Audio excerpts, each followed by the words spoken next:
Praise the lord. ಪ್ರೀತಿಯ ಸಹೋದರ ಹಾಗೂ ಸಹೋದರರೇ, ಈ ದಿನ ನೋಡೋದ್ರಲ್ಲಿ ಬಹಳ ಸಂತೋಷವಾಗಿದ್ದೇನೆ. ಯೇಸು ಕ್ರಿಸ್ತನ ಶ್ರೇಷ್ಠವಾದ ನಾಮದಲ್ಲಿ ನಿಮಗೆಲ್ಲರಿಗೂ ವಂದನೆಯ ಸಲ್ಲಿಸ್ತೇನೆ. ಶಾಲೋಮ್, ನಿಮಗೆ ಸಮಾಧಾನ ಉಂಟಾಗಲಿ.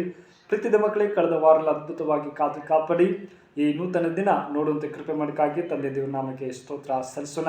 ಪ್ರೀತಿದ ಮಕ್ಕಳೇ, ನೀವೆಲ್ಲರೂ ಕ್ಷೇಮವಾಗಿದ್ದೀರಿ ಎಂಬುದಾಗಿ ನಾನು ಎಣಿಸ್ತೇನೆ. ದೇವರು ಅದ್ಭುತವಾಗಿ ನಿಮ್ಮನ್ನು ಕಾಪಾಡಿ ನಡೆಸುವಂಥ ಸರ್ವಶಕ್ತರಾಗಿದ್ದಾರೆ. ಪ್ರೀತಿನ ಮಕ್ಕಳೇ, ಈ ನೂತನ ದಿನದಲ್ಲಿ ದೇವರು ಒಂದು ಒಳ್ಳೆ ವಾಗ್ದಾನ ಕೊಟ್ಟಿದ್ದಾರೆ. ಏನಂದರೆ, ದುಷ್ಟರನ್ನು ಕಂಡರೆ ದೂರವಿರು. ಆಮೇಲೆ ಹಲ್ಲಲ್ಲಿ ಪ್ರೀತಿ ಮಕ್ಕಳೇ, ಇದಕ್ಕೆ ಆಧಾರವಾಗಿ ದಾವೀದನು ಬರೆದ ಕೀರ್ತನೆ ಮೊದಲನೇ ವಾಕ್ಯ ನಿಮಗೆ ಓದ್ತೀನಿ. ದಯಮಾಡಿ ನಿಮ್ಮಲ್ಲಿ ಸತ್ಯವೇದವಿದ್ದರೆ ತೆಗೆದು ಧ್ಯಾನಿಸಬೇಕೆಂಬುದಾಗಿ ಪ್ರೀತಿದ ಕೇಳ್ಕೊಳ್ತೇನೆ. ಅಲ್ಲಿ ಹೀಗೆ ಬರೀತಾರೆ, ಏನಂದರೆ, ಯಾವನು ದುಷ್ಟರ ಆಲೋಚನೆಯಂತೆ ನಡೆಯದೆ, ಪಾಪಾತ್ಮರ ಮಾರ್ಗದಲ್ಲಿ ನಿಂತುಕೊಡದೆ, ಧರ್ಮಾಧಿಕರೊಡನೆ ಕುಳಿತುಕೊಡದೆ. ಆಮೇಲೆ ಹಲ್ಲಲ್ಲಿ ಪ್ರೀತಿ ಮಕ್ಕಳೇ, ಇಲ್ಲಿ ನಾವು ಯೋಚಿಸಬೇಕಾದ್ರೆ ನಾವು ಪ್ರಯಾಣದಲ್ಲಿ 2 ದಾರಿ ಗುರಿ ಇರುತ್ತೆ ಪ್ರಾಮುಖ್ಯವಾಗಿ. ಪ್ರೀತಿ ಮಕ್ಕಳೇ, ಯಾವ ದಾರಿಗೆ ನಾವು ಹೋಗ್ತಾ ಇದ್ದೀವಿ ಎಂಬುದು ನಾವು ನೋಡ್ಬೋದು. ಆದರೆ ಇಲ್ಲಿ ಆತ್ಮಿಕವಾಗಿ ನಾವು ನೋಡೋದಾದರೆ, ಇಲ್ಲಿ ದಾವೀದನು ಬರೆದ ಕೀರ್ತನೆ ಮೊದಲನೇ ಗುರಿ ಹೇಳ್ತದೆ, ಏನಂದರೆ, ನೀತಿವಂತರ ಒಂದು ಸಭೆ ಪ್ರೀತಿ ಮಕ್ಕಳು, ನೀತಿವಾದ ಸಭೆ. ಅಲ್ಲಿಗೆ ಹೊರಟ ಒಬ್ಬನಿಗೆ ದಾರಿಯಲ್ಲಿ ದುಷ್ಟರು, ಪಾಪಾತ್ಮರನ್ನು, ಧರ್ಮಾಂಧಿಕರು ಎಂಬ 3 ಜೊತೆಗಾರರಾಗುತ್ತಾರೆ. ಅವರಿಂದ ಅವನ ಪ್ರಯಾಣಕ್ಕೆ ಅಡೆತಡೆಗಳೇ ಹೆಚ್ಚು. ಆ ಮನುಷ್ಯನ ಬಳಿಯಿಂದ ಧರ್ಮಶಾಸ್ತ್ರರು, ಜ್ಞಾನೋಕ್ತಿಗಳು ಮೊದಲನೇ ಅಧ್ಯಾಯದಲ್ಲಿ ನಾವು ನೋಡ್ಬೋದು. ಪ್ರೀತಿ ಮಕ್ಕಳೇ, ಅಲ್ಲಿ ದುಷ್ಟರನ್ನು ಕಂಡ್ರೆ ದೂರವಿರು ಎಂದು ಬುದ್ಧಿ ಹೇಳುತ್ತದೆ. ಅದೇ ಥರ ಇವರ ಗುಣಲಕ್ಷಣಗಳು ಏನೆಂಬುದಾಗಿ ನೋಡೋದಾದರೆ, ದುಷ್ಟರು ದೇವರನ್ನು ಅಲಕ್ಷ್ಯ ಮಾಡ್ತಾರೆ ಎಂಬುದಾಗಿ ದಾವೀದನು ಬರೆದ ಕೀರ್ತನೆ 9ನೇ 17ನೇ ವಾಕ್ಯದಲ್ಲಿ ಹೇಳ್ತದೆ.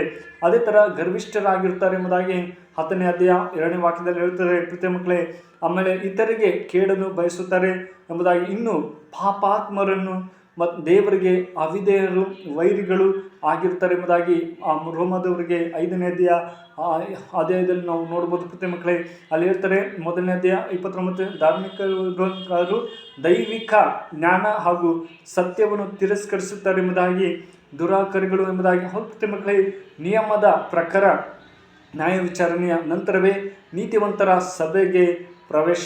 ಪ್ರೀತಿ ಮಕ್ಕಳೇ, ಈ ದಿನಗಳಲ್ಲಿ ಯಾವ ಥರ ನೀತಿವಾದ ಸಭೆಗಳಿದೆ, ನಾವು ಯಾವ ಮಾರ್ಗದಲ್ಲಿ ನಾವು ನಡೀತಾ ಇದ್ದೀವಿ ಎಂಬುದು ಭಾಳ ಮುಖ್ಯವಾಗಿದೆ. ಕೆಲವರು ದುಷ್ಟ ಮಾರ್ಗದಲ್ಲಿ ನಡೀತಾ ಇದ್ದಾರೆ. ಆ ಥರ ನಡೆಯದೆ ದೇವರು ಹೇಳ್ತಾರೆ, ನೀವು ಒಳ್ಳೆ ಮಾರ್ಗದಲ್ಲಿ ನಡೀರಿ ಎಂಬುದಾಗಿ ನಮ್ಮನ್ನು ಎಚ್ಚರಿಸ್ತಿದ್ದಾರೆ.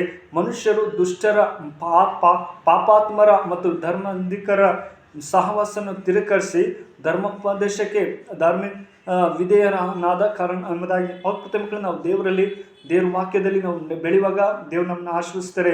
ಹೊಸ ಒಡಂಬಡಿಕೆಯಲ್ಲಿ ನಾವು ನೋಡೋದಾದರೆ, ಯೇಸು ವಾಕ್ಯವಾಗಿದ್ದಾನೆ ಎಂಬುದಾಗಿ 1ನೇ ಯೋಹನ 1ನೇ ವಚನ ಹೇಳ್ತದೆ. ಮತ್ತು ನಮ್ಮನ್ನು ಪಾಪದಿಂದ ಬಿಡಿಸಿ ಕಾಯುತ್ತಾನೆ. ಆಮೇಲೆ ಈ ಲೋಕದಲ್ಲಿ ನಮ್ಮನ್ನು ಎಲ್ಲರೂ ಕೈ ಬಿಡ್ಬೋದು, ಆದರೆ ದೇವರು ನಮ್ಮ ಪಾಪಗಳು ಎಲ್ಲವನ್ನು ಕ್ಷಮಿಸೋರಾಗಿದ್ದಾರೆ. ನಾವು ದುಷ್ಟ ಮಾರ್ಗದಲ್ಲಿ ಇರದೆ ನಾವು ಒಳ್ಳೆ ಮಾರ್ಗದಲ್ಲಿ ನಡೀಬೇಕು. ಮತ್ತು ಹೇಳ್ತದೆ, ಯೆಹೋವನ ಧರ್ಮಸ್ಥಳದಲ್ಲಿ ಆನಂದ ಪಡುವನಾಗಿ ಅದನ್ನೇ ಹಗಲಿರಲು ಧ್ಯಾನಿಸಲು ಎಷ್ಟೋ ಒಳ್ಳೆಯವರು ಎಂಬುದಾಗಿ. ಪ್ರೀತಿ ಮಕ್ಕಳೇ, ದೇವರೇ, ಇನ್ಮೇಲೆ ನಾನು ತೀರ್ಮಾನ ಮಾಡ್ಕೊಳ್ತೀನಿ, ನಾನು ದುಷ್ಟ ಮಾರ್ಗದಲ್ಲಿ ನೋಡದೆ ದೇವರೇ ನೀವು ಒಳ್ಳೆಯ ಸಭೆಯಲ್ಲಿ ಮತ್ತು ಒಳ್ಳೆ ಮಾರ್ಗದಲ್ಲಿ ನಡೆಯುವಂತೆ ಸಹಾಯ ಮಾಡಪ್ಪ ಅಂತ ಹೇಳುವಾಗ ನಿಶ್ಚಯವಾಗಿ ದೇವರು ಸಹಾಯ ಮಾಡ್ತಾರೆ. ಈ ವಾಕ್ಯ ನಿಮ್ಮ ಜೀವಿತದಲ್ಲಿ ಆಶೀರ್ವದಿಸಿ ಕಾಪಾಡಿ. ಪ್ರೀತಿಯ ಮಕ್ಕಳೇ, ಈ ವಿಡಿಯೋ ಇಷ್ಟವಾದರೆ ದಯಮಾಡಿ ಲೈಕ್ ಕೊಡಿ ಮತ್ತು ಸಬ್ಸ್ಕ್ರೈಬ್ ಮಾಡಿ ಇತರಿಗೆ ಶೇರ್ ಮಾಡಬೇಕೆಂಬುದಾಗಿ ಪ್ರೀತಿಯಿಂದ ಕೇಳಿಕೊಳ್ತೇನೆ. ಪ್ರಾರ್ಥನೆ ಮಾಡೋಣ.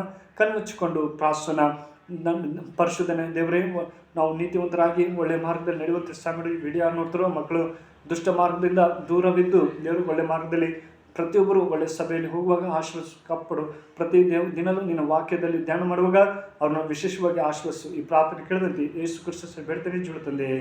ಆಮೇನ್. May God bless you.